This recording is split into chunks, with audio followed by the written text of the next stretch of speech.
Christ alone my hope is found. He is my light, my strength, my Bonjour frères et song. sœurs, bienvenue de retour dans 2 Corinthiens et aussi cette longue liste que Paul nous donne, cette construction de qu'est-ce que c'est d'être un ministre de Dieu, un ambassadeur de Christ, que Paul a commencé au début du chapitre 3. C'est là qui s'enlignait après avoir parlé de cette idée d'être un ambassadeur. Alors, encourage les gens de Corinthe d'être des ambassadeurs. Il dit, voici à quoi ça ressemble. Et comme on l'a vu au début, c'est rempli de souffrance. Et là, il va se lancer dans aussi une vertu ou attitude positive dans la souffrance et ça va présenter certains contrastes. Donc, il va vraiment passer de ses souffrances à l'attitude et ensuite au contraste que ça va produire. Et comme je disais la dernière fois, on coupe la liste en deux parce qu'elle est si longue. Et je vais vraiment prendre le temps de décortiquer un peu ce que Paul dit, comment il l'introduit et comment il conclut, puis faire des vidéos quand même assez simples et rapides, des petites capsules. Mais en réalité, je l'ai encouragé la dernière fois, je le répète encore, lisez 1 à 10 dans une totalité, parce que ça nous montre tout ce que Paul est en train de dire. Moi, je vous donne 2 parties découpées. Et comme j'ai dit, nous sommes rendus présentement à cet aspect de l'attitude qu'il a dans les souffrances qu'il vient de discuter. Et il va dire au verset 6, par la pureté, par la connaissance, par la longanimité, par la bonté, par un esprit saint, par une charité sincère. Ça, bien sûr, c'est la sorte d'attitude par lequel, c'est pour ça qu'il dit par lequel il veut honorer Dieu, se rendre recommandable aux hommes, glorifier son Seigneur dans ses souffrances. Et donc, il parle de cette pureté, premièrement, qui parle vraiment de part de mélange, et c'est une attitude qui est intérieure. Donc, c'est vraiment en moi, la façon que mon cœur réagit. Pas d'irritation, pas de frustration, pas de colère. C'est pur. Et ça va aller très bien avec cette idée d'un esprit qui est saint. On voit que Paul fait beaucoup de synonymes, des choses qui sont similaires. Pureté et un esprit saint, c'est vraiment la même sorte d'idée. C'est pur à l'intérieur, puis aussi ça se voit par l'extérieur. Il va parler de bonté et de charité sincère. La bonté, littéralement, c'est l'idée de faire le bien. Et la charité qui est sincère, c'est une œuvre qui est en amour aussi, qui est un amour qui est en action. Et donc, c'est qu'il est en train de dire de 2 façons différentes. Et tout ça se fait par cette connaissance. Ne pensez jamais que la vraie spiritualité se trouve à l'extérieur de la connaissance.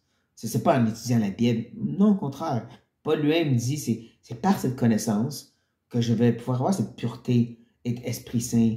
Je vais pouvoir avoir cette bonté et cette charité sincère. Et bien sûr, dans la longanimité, qui est vraiment l'idée de retenir la colère. Parce que avant, il parlait de persévérance, le poids et là, t'avances. Mais là, encore, il parle de l'attitude du cœur dans tout ça. On peut même voir cette idée qu'il parle de intérieur-extérieur, intérieur-extérieur, et ainsi de suite. Donc, on ne voit pas une liste exhaustive, mais on voit quand même l'attitude qui est présente, c'est quelque chose d'intérieur qui se manifeste extérieurement. Oui, tu ne pêches pas ici, mais aussi tu fais le bien à l'extérieur. Et là, il va continuer nous montrant d'où il puise la source pour ceci. Verset 7, il va dire, par la parole de vérité, par la puissance de Dieu, par les armes offensives et défensives de la justice. Le but, bien sûr, dans le dernier énoncé, c'est pas de découvrir quelle arme est offensive et quelle arme est défensive. C'est une façon de parler. Même que, plus littéralement, on pourrait traduire par la droite et la gauche de la justice. C'est vraiment l'idée que je couvre mes bases. Et même, ça va nous lancer pour le prochain verset, les prochaines sections, où il va mettre des opposés, des contrastes, vraiment des extrêmes, je dirais, d'un côté puis l'autre. Mais si ne manquez pas qu'il parle que c'est par la parole de vérité, la Bible. C'est par la puissance de Dieu, l'Esprit. C'est comme ça qu'il peut faire le verset 6. Avoir cette pureté, cet esprit saint, cette longanimité et agir à la place par le bien et un amour sincère. C'est parce que cette instruction, cette connaissance, et Dieu lui donne la puissance. C'est parce qu'il cherche vraiment à être juste. Et la justice, c'est pas juste amener du mal dans un jugement dans la vie des gens, hein, de punir les malfaiteurs. Il y a aussi un aspect que justice, c'est faire du bien aux gens, d'être gracieux. On voit ça dans l'Ancien Testament. Donc, c'est peut-être pour ceux qui parlent de droite et la gauche, mais comme je dis, c'est pas à chercher exactement qu'est-ce qu'il veut dire. C'est une image. Et aussi, comme j'ai mentionné, c'est pour nous montrer qu'il s'enligne vers des contrastes. Les deux côtés, un peu comme la droite et la gauche, des contrastes. Il va dire au verset 8, au milieu de la gloire et de l'ignominie, au milieu de la mauvaise et de la bonne réputation, étant regardé comme imposteur, quoique véridique. D'accord? On voit sa transition continuer à se faire. Il va parler de deux extrêmes desquels il vit pour ultimement nous amener à ce dernier verset qui va parler de, justement, ça semble être un, mais c'est plus l'autre. Ça semble être un, mais c'est plus l'autre. Mais on va revenir sur ça. On va juste regarder les contrastes. Dans la gloire, comparée à l'ignominie, ou les bonnes et les mauvaises réputations, ça a rapport avec comment les gens le voient à Corinthe. Je l'ai mentionné, il y a des gens qui sont vraiment anti-Paul à cause des judaïsants.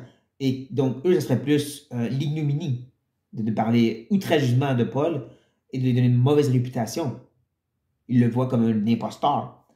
Mais de l'autre côté, de ceux qui reconnaissent que le message de Paul, la vie de Paul, l'investissement qu'il a fait auprès de Corinthe, veut dire qu'ils vont le voir vraiment comme quelqu'un qui est véridique, quelqu'un qui cherche le bien de l'Église et donc ils vont donner une bonne réputation, puis ils vont vraiment l'élever d'une façon glorieuse. Voici les deux opposés qui se passent dans sa vie. Et encore dans tout ça, lui, il garde cette pureté et le fait de faire le bien par la force de Dieu et la parole de vérité. Et comme j'ai dit, c'est aussi là qu'il va commencer à transitionner où est-ce que ça paraît comme un, mais en réalité, c'est l'autre. Comme inconnu, quoique bien connu.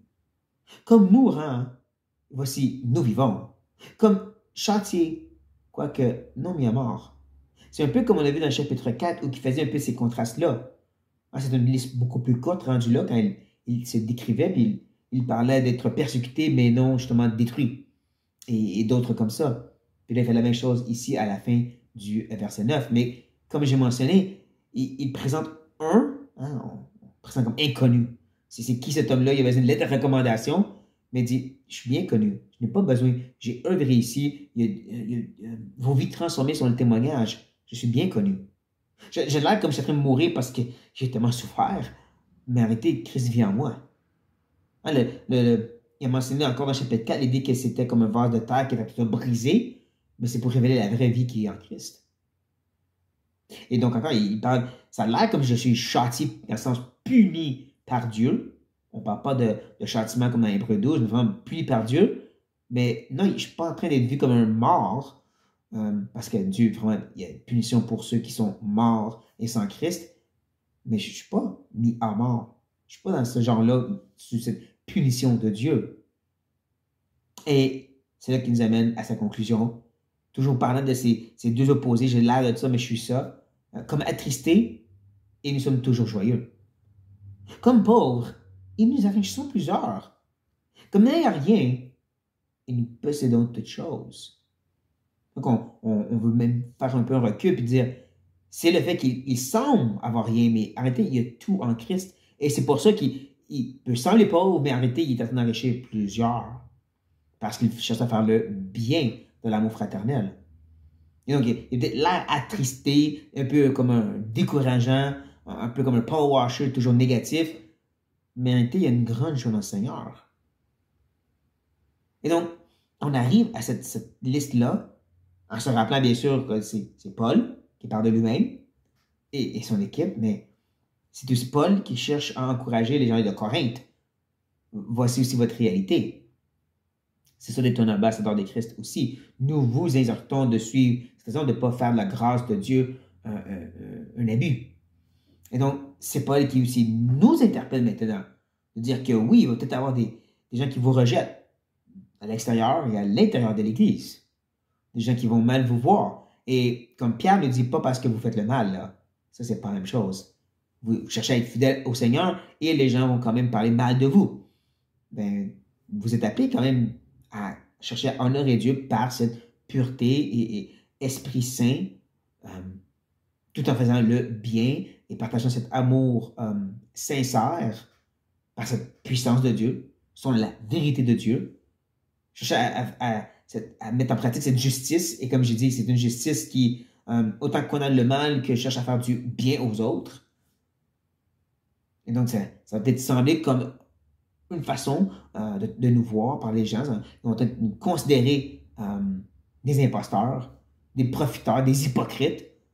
Mais en réalité, Dieu est celui qui nous juge et lui, il voit qu'on est véridique, qu'on cherche réellement qu'à faire le bien et de l'honorer imparfaitement. Donc, tu acceptes le rejet, les gens qui ont une mauvaise vision de toi, parce que toi, tu sais qu'en Christ, tu es vivant. Tu es connu de sa part. Il ne t'a pas rejeté, il n'est pas en train de te maltraiter, même s'il est en train de te façonner par l'épreuve. C'est plus de ça que Hébreux 12 parle. Et donc, tu n'as pas cette tristesse, même si les gens te voient et te disent ta vie, elle est plate. Tu te prives de toutes sortes de choses. Non, je m'accroche et je me réjouis des bonnes choses de ce monde, mais les choses qui sont inutiles, je n'ai pas besoin. Je ne veux pas faire pour me rendre heureux. Et donc, on cherche à vivre ça, reconnaissant qu'on va être mal vu, mal compris, et on persévère tout ça encore pour honorer Dieu comme Paul, en tant qu'ambassadeur, ministre de Dieu, cherche à faire.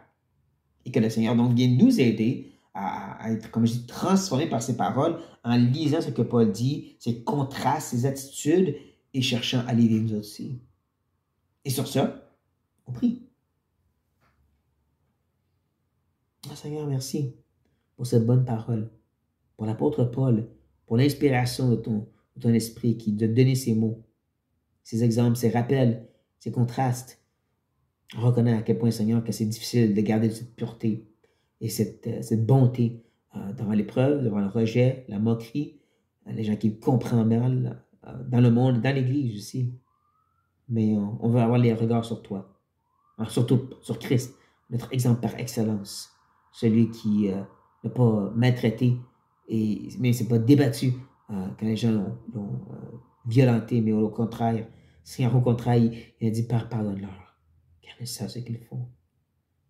Il a juste montré de l'amour devant de la haine, et on veut faire la même chose par ton aide et ta grâce. On sait que toi, Seigneur, tu nous approuves et que tu nous aimes. Mais oui, corrige-nous s'il y a des choses qu'on doit corriger. Mais surtout, Seigneur, rappelle-nous ton amour, rappelle-nous qui nous sommes en Christ et aide-nous à t'honorer, on prie. Au nom de Jésus-Christ. Amen. Et frères et sœurs, soyez bénis. On se voit la prochaine fois pour continuer cette belle discussion de la part de Paul envers les Corinthiens.